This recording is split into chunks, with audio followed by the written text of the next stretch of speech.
Hello everyone, నమస్తే అందరికీ. సుదర్శన homeopathy ఛానల్కి స్వాగతం. నేటి కాలంలో ప్రతి కుటుంబంలో కనీసం ఒక్కరైనా, అలాగే 35 సంవత్సరాలు పైబడ్డ వారిలో, అలాగే డయాబెటీస్, హైపర్ టెన్షన్ ఇలా ఉన్న వారిలో కూడా మనం కామన్గా చూస్తున్న సమస్య నేడు ఈ హై కొలెస్ట్రాల్. హైపర్ టెన్షన్ మరియు హై కొలెస్ట్రాల్కి చాలా ఇంటర్లింక్స్ ఉన్నాయి.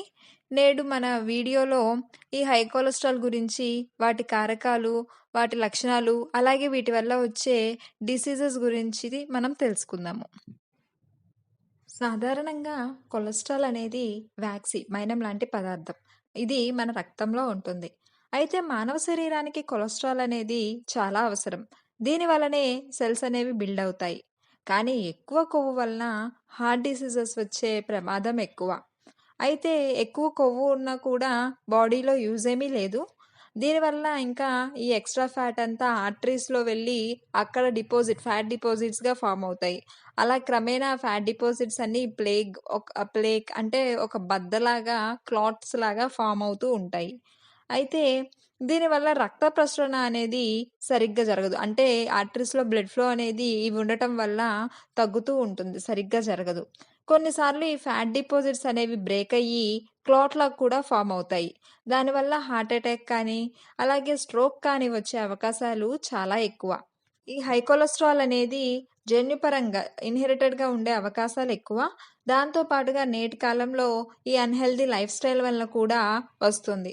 అయితే హెల్తీ డైట్, రెగ్యులర్ ఎక్సర్సైజ్, కొలెస్ట్రాల్‌కి మెడిసిన్స్ అనేవి సరిగ్గా తీసుకోవటం వల్ల దీన్ని తగ్గించడానికి ఉపయోగపడతాయి. సాధారణంగా మానవ శరీరంలో గుడ్ కొలెస్ట్రాల్, అలాగే బ్యాడ్ కొలెస్ట్రాల్ అనేవి 2 రకాలు ఉంటాయి. గుడ్ కొలెస్ట్రాల్‌ని మనము హై డెన్సిటీ లిపోప్రోటీన్ హెచ్‌డీఎల్ అని పిలుస్తాము. అయితే ఈ లివర్ అనేది కొలెస్ట్రాల్‌ని బ్యాలెన్స్‌గా ఉంచడానికి సహాయపడుతోంది. అలాగే bad కొలెస్ట్రాల్‌ని low density lipoprotein LDL అని పిలుస్తాము.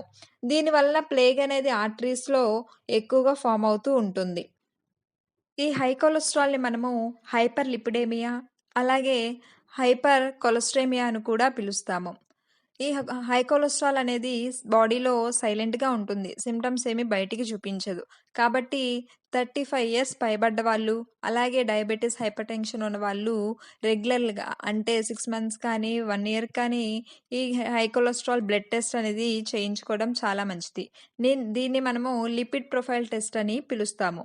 అయితే ఈ లిపిడ్ ప్రొఫైల్ టెస్ట్‌లో మనకేమేమి ఉంటాయంటే ఎల్‌డీఎల్, వీఎల్‌డీఎల్, అలాగే హెచ్‌డీఎల్, ట్రైగ్లిజరైడ్స్.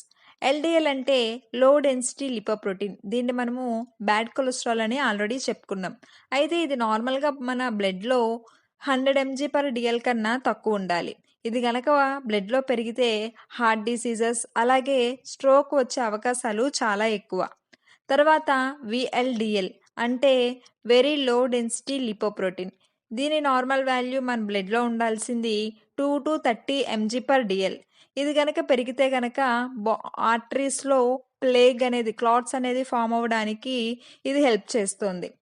తర్వాత హెచ్‌డీఎల్ హై డెన్సిటీ లిపోప్రోటీన్. దీన్ని మనము గుడ్ కొలెస్ట్రాల్ అని ఆల్రెడీ చెప్పుకున్నాము. అయితే దీని నార్మల్ వాల్యూ ఉండి అబోవ్ 60 ఎంజీ/డీఎల్ అనేది ఉండాలి. అయితే ఇది ఎల్‌డీఎల్‌ని తగ్గించడానికి హెల్ప్ చేస్తుంది. ఇక చివరిగా ట్రైగ్లిజరైడ్స్. ఈ ట్రైగ్లిజరైడ్స్ నార్మల్ వాల్యూ వచ్చి మనకి లెస్ దెన్ 150 ఎంజీ/డీఎల్. ఇది మనం తిన్న ఫుడ్ నుండి వచ్చే ఫ్యాట్. ఇది గనక బ్లడ్‌లో ఎక్కువగా ఉంటే కార్డియోవాస్కులర్ డిసీజెస్‌కి చాలా రిస్క్ ఫ్యాక్టర్స్ అనేవి ఉన్నాయి. దాంతో పాటుగా ప్యాంక్రియాస్‌కి కూడా హాని చేస్తుంది. ఇవన్నీ ఈ లిపిడ్ ప్రొఫైల్ టెస్ట్ ఈ హై కొలెస్ట్రాల్‌ని మనకి సూచిస్తాయి. కాబట్టి ఇయర్లీ వన్స్ ఒకసారి ఈ బ్లడ్ టెస్ట్ చేయించుకోవడం చాలా మంచిది. అయితే ఈ హై కొలెస్ట్రాల్‌కి కాజెస్ ఏంటి? స్మోకింగ్ అండ్ టొబాకో యూజ్, అలాగే దాంతో పాటుగా స్ట్రెస్. ఈ స్ట్రెస్ వల్ల హార్మోనల్ చేంజెస్ అయ్యి దానివల్ల కొలెస్ట్రాల్ ప్రొడ్యూస్ అయ్యే అవకాశం ఉంది. దాంతో పాటుగా ఎక్కువగా మద్యపానం తీసుకునే వాళ్ళలో కూడా ఈ హై కొలెస్ట్రాల్ అనేవి వచ్చే అవకాశం ఉంది. దాంతో పాటు ఏ ఫిజికల్ యాక్టివిటీ లేకుండా ఉండటం కూడా దీనికి కాజ్. అలాగే అంటే డైట్ ఎక్కువగా సాచురేటెడ్ ఫుడ్స్ అనేవి, ఫ్యాటీ ఫుడ్స్ అనేవి ఎక్కువ తీసుకోవటం వల్ల కూడా ఈ హై కొలెస్ట్రాల్‌ని ప్రొడ్యూస్ చేసే అవకాశం ఉంది. దాంతో పాటుగా హైపర్ టెన్షన్, డయాబెటిస్ కానీ, అలాగే ప్రీ డయాబెటిస్ ఇవి ఉన్న వాళ్ళలో కూడా ఈ హై కొలెస్ట్రాల్ అనేది వచ్చే అవకాశం ఛాన్సెస్ అనేవి చాలా ఎక్కువ. ఈ హై కొలెస్ట్రాల్ యొక్క ఎఫెక్ట్స్ ఏంటి అన్నది మనం ఇప్పుడు చూద్దాము. కాలక్రమేణా హై కొలెస్ట్రాల్ వలన ఆర్టరీస్‌లో ప్లేగ్ అనేది బిల్డప్ అవుతూ ఉంటుంది. ఈ ప్లేగ్ ఫార్మేషన్‌నే మనము ఎథెరోస్క్లెరోసిస్ అని పిలుస్తాము. అయితే ఈ ఎథెరోస్క్లెరోసిస్ వలన చాలా డిసీజెస్ వచ్చే అవకాశం ఉంది. ఈ ప్లేగ్ అనేది ఆర్టరీస్‌లో బ్లడ్ ఫ్లోకి అడ్డుపడుతూ ఉంటుంది. ఈ హై కొలెస్ట్రాల్ వలన, అలాగే ప్లేగ్ ఫార్మేషన్ ఉండటం వలన ట్రీట్మెంట్ తీసుకోకపోతే ఆర్టరీస్ అనేవి నేరోగా అంటే సన్నగా అవ్వటము, లేదా కంప్లీట్‌గా బ్లాక్ అయ్యే ఛాన్సెస్ కూడా ఉన్నాయి. కాబట్టి దీనికి ట్రీట్మెంట్ అనేది చాలా అవసరం. ఈ హై కొలెస్ట్రాల్ వల్ల వచ్చే ముఖ్యమైన ఆరోగ్య సమస్యల గురించి మనం తెలుసుకుందాము. మొదటిగా coronary artery disease. Coronary artery disease అంటే ఈ ఫ్యాట్ డిపోజిషన్ అనేది కరోనరీ ఆర్టరీస్‌లో ఫార్మ్ అవ్వడం. ఈ కరోనరీ ఆర్టరీస్ అంటే ఈ ఆర్టరీస్ మనకు బ్లడ్ హార్ట్‌కి తీసుకువెళ్ళడానికి సహాయపడతాయి. ఎప్పుడైతే గుండెకి కావాల్సినంత రక్తం అందదో గుండె వీక్ అయ్యి వర్కింగ్ అనేది సరిగ్గా జరగదు. ఈ కరోనరీ ఆర్టరీ డిసీజ్ వలన హార్ట్ అటాక్ వచ్చే అవకాశాలు చాలా ఎక్కువ. చెస్ట్ పెయిన్ వచ్చేదాకా ఇది అర్థం కాదు. ఇకపోతే రెండవది carotid artery disease. Carotid arteries అంటే మనకి ఫ్రంట్ పార్ట్ ఆఫ్ ద బ్రెయిన్‌కి బ్లడ్ అండ్ ఆక్సిజన్ సప్లై చేసే ఆర్టరీస్. అంటే మెదడు ముందు భాగానికి బ్లడ్ సప్లై చేసే ఆర్టరీస్‌ని మనము కెరోటిడ్ ఆర్టరీస్ అంటాము. ఎప్పుడైతే ఈ ఆర్టరీస్‌లో ఈ ఫ్యాట్ డిపోజిషన్ అంటే అథెరోస్క్లెరోసిస్ ఫార్మ్ అవుతుందో దానివల్ల ఆర్టరీస్ అనేవి నేరోగా అవుతాయి. థిన్‌గా అయిపోతాయి. దానివల్ల సరిగ్గా బ్లడ్ సప్లై, ఆక్సిజన్ సప్లై అనేది సరిగ్గా ఉండదు.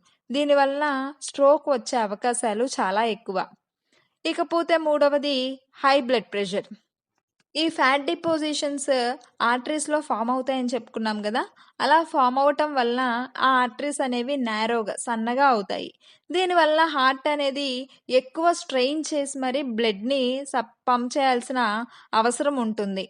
దానివల్ల బ్లడ్ ప్రెషర్ అనేది పెరుగుతుంది. ముందుగానే మనం చెప్పుకున్నాం గదా! వీడియో స్టార్టింగ్‌లోనే హై బ్లడ్ ప్రెషర్ అలాగే హై కొలెస్ట్రాల్‌కి ఇంటర్‌లింక్స్ అనేవి చాలా ఉన్నాయి. హై కొలెస్ట్రాల్ అనేది ఏ డిసీజెస్ రావటం వల్ల పెరుగుతుంది? ఏ కండిషన్స్‌లో పెరుగుతుంది?